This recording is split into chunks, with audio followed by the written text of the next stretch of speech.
ओम शांति। जैसा कर्म वैसा जन्म। जैसा हम कर्म करते हैं वैसा ही जन्म मिलता है, ये तो सभी जानते हैं। देखिए, आज का जो वीडियो इस टॉपिक पर बनाया है, पिछला जो वीडियो बनाया था उसमें बहुत सारे लोगों ने कमेंट किया है। कुछ लोगों ने तो कॉल से भी पूछा है कि हम यहाँ से जब शरीर छोड़ कर के जाते हैं, हमारी मृत्यु हो जाती है, तो अगला जन्म कहाँ होता है, कौन सी योनि में जाते हैं, हम किस योनि में जाएंगे, किस योनि में हमें जन्म मिलेगा, ये हमें कैसे पता चलेगा। तो उनके लिए जब बताया कि इंसान इंसान का ही जन्म लेता है और किसी योनि में उससे जाने की ज़रूरत नहीं पड़ती है, और किसी योनि में वो इंसान आत्मा नहीं जाती है, किसी और योनि में जा कर के जन्म ले, ऐसा नहीं होता है। तो फिर बहुत सारे लोगों के मन में सवाल आया, बहुत सारे लोग इस बात से पूछना चाहते थे कि इसके ऊपर हमें विस्तार से समझाइए, क्योंकि आज तक तो सुनते आए हैं कि 84 लाख योनियों में आत्मा भटकती है, वहाँ जा कर के जन्म लेना पड़ता है। और गरुड़ पुराण में भी इसको बहुत विस्तार से बताया गया है कि उसमें ऐसा कर्म करने से वहाँ जन्म होगा, ऐसा कर्म करने से वहाँ जन्म होता है। तो देखिए, हमारा कर्म ही निर्धारित करता है हमारा अगला जन्म। जैसे हमारे कर्म होंगे वैसा ही हमारा अगला जन्म होगा। ये तो आप सभी जानते ही हैं कि जो मनुष्य जैसा कर्म करता है वैसा ही वो फल पाता है। परंतु आप ये भी जानते हैं कि हम मनुष्यों द्वारा कुछ कार्य ऐसे भी हैं जो हम मनुष्यों के द्वारा किए गए हैं, वो कुछ कार्य ऐसे भी होते हैं जो मृत्यु के बाद भी हमारा पीछा नहीं छोड़ते हैं, और फिर ये यहाँ के कर्म ही हमारा अगला जन्म निर्धारित करते हैं। ये तो सभी जानते हैं कि यहाँ पर हम जो कुछ भी कमाते हैं, जो कुछ भी हमारा धन संपत्ति प्रॉपर्टी होती है, वो जो हम जीवन भर कमाई करते हैं, वो सब कुछ हम यहीं पर छोड़ करके जाते हैं। ये तो हर मनुष्य आत्मा जानती है। उसके साथ में जाता है तो सिर्फ उसका कर्म जाता है, और वो कर्म ही जाता है उसके साथ में, और उस आत्मा को अगला जन्म कहाँ मिलना है, कैसा मिलना है, वो उसके कर्म के आधार पर निर्भर करता है। तो आज आपको इसकी जानकारी विस्तार से बताएंगे कि कैसे हमारा कर्म हमारा जन्म निर्धारित करता है, और क्यों किसी और योनि में नहीं आपको जाना पड़ता है, और सारे कर्म मनुष्य योनि में ही रह करके आत्मा कैसे भोगती है। दुनिया में आपने सुना होगा, एक कहावत है कि खाली हाथ आए थे और खाली हाथ ही जाना है, मुट्ठी बांधे आए थे और हाथ पसारे जाना है। एक कहावत सुनी है। अगर ये सत्य है कि खाली हाथ आए और खाली हाथ जाना है, अगर ये सत्य है, तो फिर जो कहा गया है कि जन्म जो होगा वो कर्म के आधार पर होगा, तो जब हम खाली हाथ आए और खाली हाथ ही जाना है, फिर जन्म कर्म के आधार पर कैसे निर्धारित हो सकता है। एक सबसे पहली बात, इसलिए देखिए, ना हम खाली हाथ आते हैं और ना ही खाली हाथ जाते हैं। बस इसलिए इस कहावत को कहा गया है कि इन आँखों से जो कुछ हमें दिखाई देता है, जो इस दुनिया की धन दौलत प्रॉपर्टी संपत्ति जो हम इस जन्म में कमाई करते हैं पूरा जीवन भर, उसमें से हम एक माचिस की काड़ी भी नहीं ले जा सकते हैं। और उसको रोकने के लिए कोई परमात्मा ने चौकीदार भी नहीं बैठाया है कि भाई कोई चौकीदार बैठा हो कि आप नहीं ले जा सकते। वो तो उस परमात्मा की ऐसी व्यवस्था बनी हुई है कि यहाँ इस दुनिया में आज हजारों लोग जन्म ले रहे हैं और हजारों लोग जा रहे हैं, लेकिन आज तक कोई भी ऐसा नहीं जन्मा है जो यहाँ से एक माचिस की काड़ी लेकर के गया हो। तो हम इन आँखों से जो कुछ देखते हैं वो हम यहाँ पर ही कमाते हैं, यहीं पर छोड़ करके चले जाते हैं। कुछ ना वो चीज़ साथ में लाते हैं और ना साथ में ले जाते। इसलिए कहा गया है कि खाली हाथ आए थे और खाली हाथ ही जाना है। दूसरी कहावत अब आपको बताएं जो सत्य है कि हम ना तो खाली हाथ आए थे और ना ही खाली हाथ जाना है। हम भरतू हाथ आए थे, अपना भाग्य लेकर के आए थे और अपना कर्म लेकर के हम जाते हैं। हम यहाँ से अपना कर्म साथ में लेकर के जाते हैं और भाग्य लेकर के आते हैं, जिससे हमारा जन्म होता है। हर आत्मा अपना अपना भाग्य लेकर के आती है। यहाँ पर हम जो भी कर्म करते हैं, अच्छा बुरा कैसा भी, जो भी हमारे जीवन की दिनचर्या कर्म होता है, और जब आत्मा शरीर छोड़ करके जाती है तो वो सब कुछ यहीं पर छूट जाता है। बाकी सिर्फ कर्म ही एक जो होता है वो आत्मा, चाहे पुण्य कर्म हो या पाप कर्म हो, और वो अपने साथ में लेकर के जाती है और उसी के आधार पर फिर उसको मिलता है अगला जन्म, किसने कैसा कर्म किया है और उसी कर्म के आधार पर इसको कैसे घर में जन्म देना है, तो वो कर्म के आधार पर ही उस आत्मा को अगला जन्म मिलता है। इसलिए कोई गरीब के यहाँ, कोई अमीर के यहाँ, जिसका जैसा कर्म होता है वैसा ही उसका जन्म होता है। अपने कर्म के आधार पर ही हम स्वयं निर्धारित करते हैं कि हमारा अगला जन्म कैसा होगा। और जब बच्चे का जन्म होता है तो वो अपना भाग्य साथ में लेकर के आता है, इसलिए पंडित जी जन्म कुंडली बनाते हैं और उसमें लिख देते हैं कि इसका 2 वर्ष में ऐसा होगा, इसके साथ 5 वर्ष में ऐसा, 25 साल में ऐसा ऐसा। तो अभी उस बच्चे ने कुछ किया नहीं है, लेकिन फिर किस बेस पर पंडित जी ने जन्म कुंडली, जन्म पत्री बना दी है। तो जो वो आत्मा वो कर्म करके गई थी और भाग्य लेकर के जो आई है, तो उसी के आधार पर पंडित जी ने उसकी जन्म पत्री बना दी है, जन्म कुंडली बना के तैयार कर देते हैं, क्योंकि वो आत्मा अपना भाग्य लेकर के आती है। इसलिए हमें श्रेष्ठ कर्म करके जाना है, श्रेष्ठ कर्म करना है और अच्छा श्रेष्ठ भाग्य लेकर के हमें अच्छे कुल में, अच्छे घर में जन्म लेना है। अब जो लोग कहते हैं कि हमें और योनियों में जाना पड़ता है, 84 लाख योनियाँ भोगनी पड़ती हैं, कहीं गधा बनना पड़ता है, कहीं चूहा, कहीं कुत्ता, कहीं घोड़ा, कहीं छिपकली, कहीं और ऐसी बहुत सारी चीज़ें जो बताई गई हैं, तो देखिए ऐसा नहीं है। आपको किसी भी योनि में जाने की ज़रूरत नहीं पड़ती है। जो 84 योनियाँ कही गई हैं, जो 84 लाख योनियाँ बताई गई, तो वो 84 लाख नहीं है, वो 84 लख है। लख माने होता है हीरा, और जो माना मनुष्य का जन्म होता है वो हीरे के समान होता है। और हम जैसा चाहें अपने मनुष्य जीवन को बना सकते हैं। हम कौड़ी जैसा भी बना सकते हैं और हीरे जैसा भी बना सकते हैं, वो मनुष्य आत्मा के ऊपर निर्भर करता है। 1 मिनट के लिए आपकी बात मान भी लेते हैं कि हाँ, मान लीजिए कि 84 लाख योनियों में अगर आत्मा जाती है, तो सोचिए कि अगर एक मनुष्य आत्मा ने यहाँ पर जन्म लिया और फिर उसकी मृत्यु होगी, और मृत्यु के बाद वो आत्मा 84 लाख योनियों में जाएगी। अब यहाँ पर रोज हजारों लोग जन्म ले रहे, लाखों लोग जन्म ले रहे हैं और लाखों लोगों की मृत्यु हो रही। अगर वो लाखों लोगों की यहाँ से जो मृत्यु हो रही, अब वो आत्मा जाएगी 84 लाख योनियों में। सोचिए कि अगर एक आत्मा यहाँ से जाएगी और वो 84 लाख योनियों में होकर के फिर उसका एक जन्म मनुष्य का होगा, तो फिर उनका जन्म अगर ऐसा होता है 84 लाख योनियों के बाद, तो यहाँ सोचिए अभी जैसे मान के चलो आज यहाँ से 10 लोग चले गए हैं और अब उनका जन्म 84 लाख योनियों के बाद होगा, यानी कि एक योनि को अगर 1 साल का भी मान लेते हैं, वैसे तो 2, 5, 10, 25, 50 साल की योनि होती है, लेकिन अगर हम 1 साल का ही मान लेते हैं एक योनि, तो सोचिए यहाँ से जो मनुष्य गया है आत्मा, और वो 84 लाख साल के बाद फिर उसको एक जन्म मनुष्य का मिलेगा। तो यहाँ से जो इतने लोग रोज जा रहे हैं, तो फिर तो आज जनसंख्या कम हो जानी चाहिए थी, क्योंकि 84 लाख साल के बाद उसको फिर जन्म मिलेगा, लेकिन जनसंख्या तो दिन प्रतिदिन बढ़ती जा रही है। इससे सिद्ध है कि और किसी योनि में नहीं जाते हैं। दूसरी चीज, अगर किसी मनुष्य आत्मा ने कोई गलत काम किया है, किसी ने कोई गलत काम किया है और उसके बाद फिर उसको अगली किसी अन्य योनि में भेज देते हैं उसको दंड भोगने के लिए।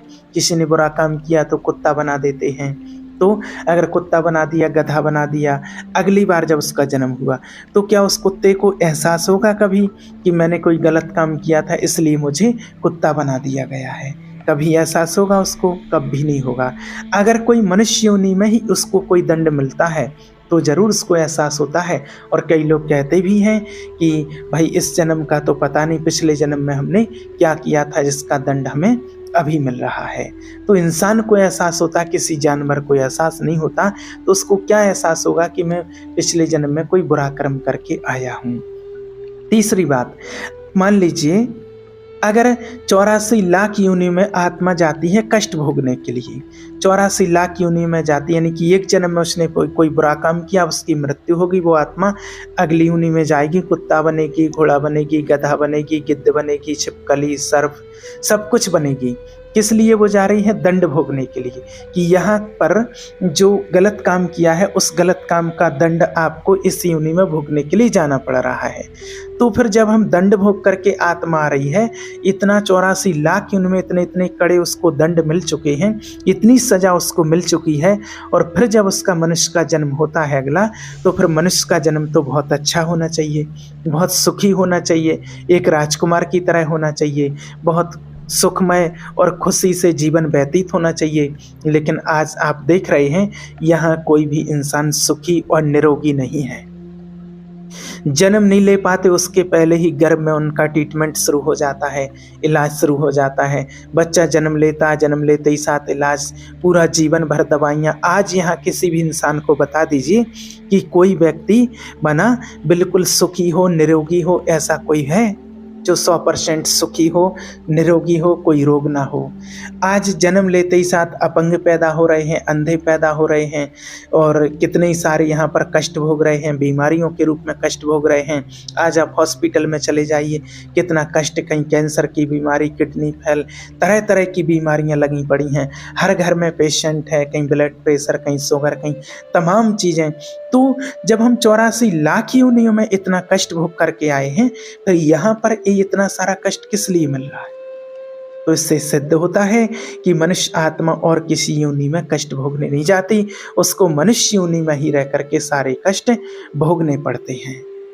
चौथी बात, आज तक जैसे किसी बच्चे का जन्म होता है, किसी का भी जन्म होता है, तो आज तक किसी ने आपको ये बताया कि मैं पिछले जन्म में गधा था, घोड़ा था, कुत्ता था, मैं वहाँ था? ऐसा कभी किसी ने बताया? वैज्ञानिक इस चीज का, साइंस भी रिसर्च कर चुकी है पुनर्जन्म का, कि मनुष्य आत्मा का जन्म मनुष्य का ही होता है और किसी योनि में नहीं जाती है। आज कई बच्चे, इनको ये तो याददाश्त रहती है, ये याद तो रहता है, आप भी जानते हैं कि कई लोगों ने कहा होगा मैं पिछले जन्म में वहाँ था, मेरे 2 बच्चे थे, एक बच्चा था, मेरा जन्म वहाँ हुआ था। ऐसा ऐसा उनको एहसास होता है, थोड़ा बहुत याददाश्त रहती है। लेकिन किसी ने आज तक ये नहीं कहा कि मैं पिछले जन्म में गधा था, कुत्ता था, शुअर था, सर्प बना था। ऐसा आज तक किसी ने नहीं बताया है, और ना कभी साइंस ने ऐसा कोई रिसर्च, किसी डॉक्टर ने कुछ भी ऐसा नहीं बताया है। आजकल तो कितने ही डॉक्टर पास्ट लाइफ को जानने वाले भी कितने ऐसे ट्रीटमेंट ऐसे करने लगे हैं जो पिछले जन्म में उनको ले जाते हैं, उनकी याददाश्त दिलाते हैं, कहाँ थे, कैसे थे, किसको कष्ट दिया, किसको क्या हुआ है, सारी चीज़ें वो माना आजकल तो बताने लगे हैं। तो इसलिए इससे सिद्ध है कि मनुष्य आत्मा मनुष्य योनि में आती है, मनुष्य बनता है, वो और किसी योनि में जन्म नहीं लेता है। अब बात आती है कष्ट भोगने की, कि कष्ट कैसे मिलता है। देखिए, जिस प्रकार से कि आपने कहा है कि किसी योनि में कष्ट भोगने के लिए जाते हैं, तो आज व्यक्ति जब कोई गलत काम करता है तो लोग कहते हैं अरे ऐसा काम मत करो नहीं तो कुत्ता बनेगा। तो कुत्ता व्यक्ति कैसे बनता है? एक इंसान ही कुत्ता कैसे बनता है, कुत्ते के जैसा जीवन कैसे व्यतीत करता है? आज देखिए, कुत्ते का काम क्या है? एक एक दरवाजे पर एक एक रोटी के लिए भटकना। तो आज अगर वो कुत्ता किसी जन्म में इंसान होता फिर तो उसको कोई एहसास होता नहीं, लेकिन आज कुत्ते का काम इंसान कर रहा है। कुत्ता एक एक रोटी के लिए भटकता है, ऐसे आज भिखारी भी एक एक रोटी के लिए दरवाजे दरवाजे पर भटकता है। कुत्ता पहले क्या करते थे? दरवाजे पर रखवाली के लिए रखे जाते थे, और आज दरवाजे पर रखवाली के लिए गार्ड बैठे हुए हैं, तो वही काम कर रहे हैं ना। पहले दरवाजे पर लिखा जाता था अतिथि देवो भव, और आज दरवाजे पर लिखा जाता है कुत्तों से सावधान रहें। अब जब वो भिखारी एक एक रोटी के लिए दरवाजे पर भटकता है, माना एक वो भी इंसान है और इस जिससे भीख मांगने के लिए जा रहा वो भी इंसान है। दोनों इंसानों में कितना फर्क है देखिए। तो ये कर्म का ही फल है कि एक ने ऐसा कर्म किया था कि वो इतना धनी बना है, इतना अच्छे पुण्य कर्म किए थे कि उसका ऐसे घर में जन्म हुआ जहाँ देने के लायक बना है, और एक ने ऐसा कर्म किया था जो वो लेने के लायक भिखारी बना है। तो एक कुत्ते का कर्म से गधा बनता है, तो गधे का काम क्या होता है कि पूरा जीवन बोझा ढोना।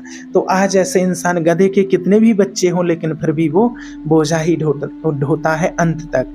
तो आज यहाँ पर कितने भी ऐसे इंसान हैं जो सुबह से शाम तक वो अपना बोझा ही ढोते रहते हैं।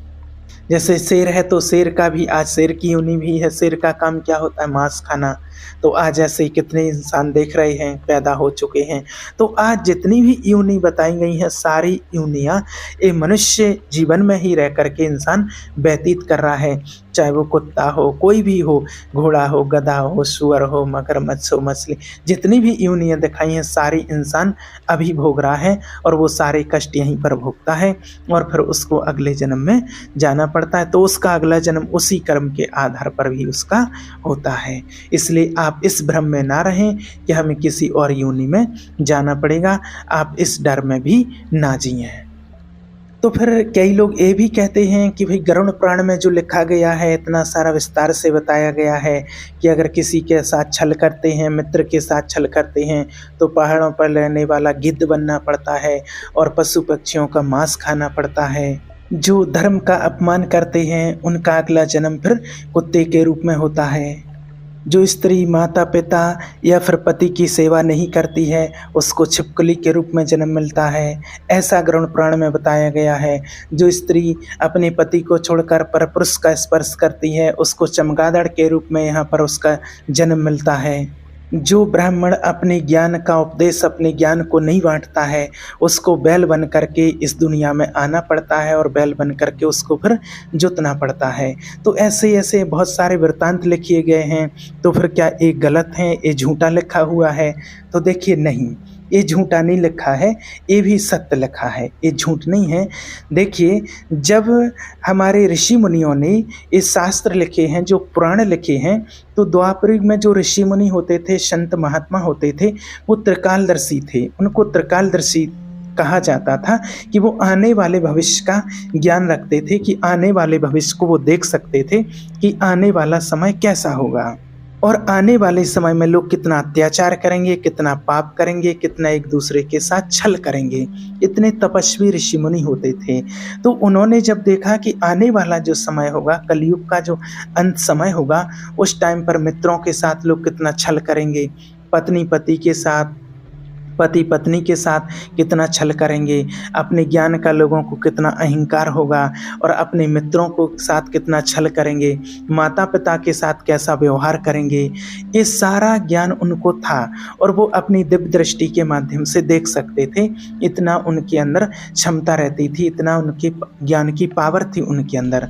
तो वो ये सब जब उन्होंने देखा कि ऐसा ऐसा समय आएगा और ऐसे ऐसे समय में इतना अत्याचार करेंगे, तब फिर उन्होंने प्राण लिखे और उन्होंने लिखा, इसलिए लिखा था कि लोग कम से कम इनको पढ़ करके, इनको सुन करके डरें और इस डर से किसी के साथ छल ना करें, किसी को धोखा ना दें, माता पिता को धोखा ना दें, पति पत्नी को धोखा ना दें, मित्र संबंधियों को धोखा ना दें और किसी के साथ अत्याचार ना करें। क्योंकि अगर उसमें लिखा कि ऐसा करेंगे तो आपको ऐसा जन्म में मिलेगा, इस योनि में जाना पड़ेगा, इस बैल बन के जुतना पड़ेगा, छिपकली बनना पड़ेगा, गिद्ध बनना पड़ेगा, कुत्ता बनना पड़ेगा, शुअर बनना पड़ेगा। अगर आप इनको धोखा देते हैं तो पति पत्नी अगर पति को धोखा देती है तो वो चमगादड़ बनेगी, छिपकली बनेगी। ऐसे बहुत सारे जो वृत्तांत लिखे हैं कि जब लोग इस दुनिया में, इस कलयुग में आने वाले समय में घोर अत्याचार होगा, पापाचार होगा, तो कम से कम इसको पढ़ करके और इसको सुन करके लोग इस पाप से बच जाएं, ऐसा पाप ना करें। इसलिए पुराणों में लिखा गया है, पुराणों में झूठ नहीं लिखा। लेकिन आश्चर्य की बात यह है कि आज गरुड़ पुराण को बहुत लोग पढ़ रहे हैं और बहुत लोग सुन रहे हैं, सुना रहे हैं, लेकिन उसकी एक भी बात कोई भी अपने जीवन में नहीं अपनाता है और ना कोई भी व्यक्ति उसको मानता है और अपने मन चाहे कर्म करता रहता है और मन चाहे कर्म करता है और फिर उस कर्म का जो फल पाता है तो उसको पा करके बहुत दुखी होता है कि मेरे साथ ऐसा क्यों हुआ है। गरुड़ पुराण जब अंतिम शैया पर व्यक्ति जब लास्ट स्टेज पर होता है उस समय सुनाया जाता है, तो उस समय क्या सुनेगा, उसको कुछ सुनाई नहीं देता है, ना वो अपने जीवन में क्या परिवर्तन कर पाएगा जब उसका लास्ट समय आ गया है। तो ये सारे पुराण अगर पहले से पढ़े जाएं, अपने जीवन में उतारे जाएं और इनकी शिक्षा ली जाए तो जीवन अति उत्तम और धन्य हो जाएगा। लेकिन आज ना तो सुनाने वाले उतारते हैं और ना सुनने वाले अपने जीवन में उतारते हैं और अपने मन मनचाहे को कर्म करते रहते हैं और फिर उसका फल भी पाते रहते हैं। इसलिए आप इस निश्चिंत रहें इस बात से कि उसमें भी पुराणों में कोई गलत बात नहीं लिखी है, ये हमारे मनुष्य आत्माओं के हित की ही बात लिखी है, लेकिन उस पर कोई आज अमल में उसको नहीं लाते हैं, इसलिए परिवर्तन नहीं आ रहा है।